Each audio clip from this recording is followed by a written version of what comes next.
সাগরে নিম্নচাপের প্রভাবে চট্টগ্রামে বৃষ্টি হচ্ছে। ভারী বর্ষণে নগরের আগ্রাবাদ সহ বিভিন্ন এলাকায় জলাবদ্ধতা সৃষ্টি হয়েছে। এতে দুর্ভোগে পড়েছেন নগরবাসী।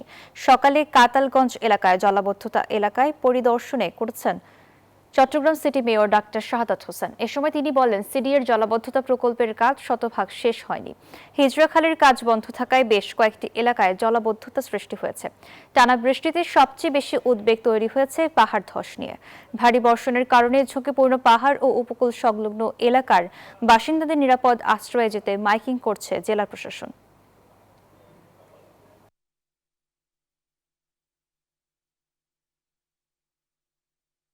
এটা মূল সমস্যা হচ্ছে এখানে কালকেও আপনি দেখেছেন যে নালাগুলো আমি নিজে এসে আমাদের যে পরিচ্ছন্ন বিভাগ ক্লিন করেছে, রাত্রেও ক্লিন করেছে। এখানে এই এলাকাটা অনেক নিচু, এখানে বিল্ডিংগুলো উঁচু হয়ে গেছে, রাস্তা নিচু হয়ে গেছে, যার কারণে গ্র্যাভিটির কারণে পানি সব নিচে এখানে জমা হয়ে আছে। যে সড়কটি দেখলে মনে হচ্ছে একটি নদী, কিন্তু দেখা যাচ্ছে সড়কের উপরে কোনো জায়গায় হাঁটু পানি, কোনো জায়গায় গোড়ালি পর্যন্ত পানি।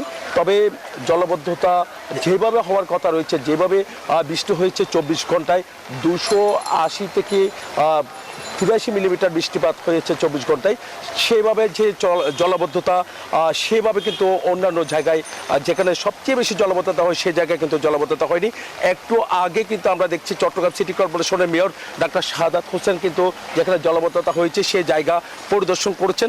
এখন সিটি কর্পোরেশনের প্রধান পরিচ্ছন্ন কর্মকর্তারা কিন্তু তারা ছুটে এসেছেন জলাবদ্ধতার জায়গাটি পরিদর্শন করার জন্য। তারা চেষ্টা করছেন যে যেখানে জলাবদ্ধতা হচ্ছে সেখানে নালাগুলো অন্তত পরিষ্কার করে পানিগুলো যেন দ্রুত সময়ের মধ্যে নিষ্কাশন করা যায় সেই চেষ্টা কিন্তু তারা করছেন। আমরা একটু জানতে চাচ্ছি, এখনো কাতালগঞ্জ সহ চকবাজার সহ কয়েকটি জায়গায় জলাবদ্ধতা আমরা দেখতে পাচ্ছি। আমরা চেষ্টা করতেছি, এটা বৃষ্টিটা একটু কমলে হয়তো 15-20 মিনিট সময় নেবে। আমরা মোটামুটি চট্টগ্রাম শহর যদিও কন্ট্রোলে আছে, এই কয়েকটা জায়গায় আমাদের একটু গ্যাপ রয়ে গেছে। ঠিক গ্যাপ না, এগুলো ফ্লোগুলো আমাদেরকে চালু করতে হবে। গতকালেও মেয়র মহোদয় এখানে আমরা একসাথে ক্লিয়ার করেছি, আবার আজকে ব্লক হয়েছে বিকজ আপনার ওয়েস্টগুলো সব ড্রেনে এসে আটকে যাচ্ছে। সো এগুলো আবার ক্লিয়ার করে দিব, ইনশাল্লাহ পানি নেমে যাবে। উই আর হোপফুল ইনশাল্লাহ।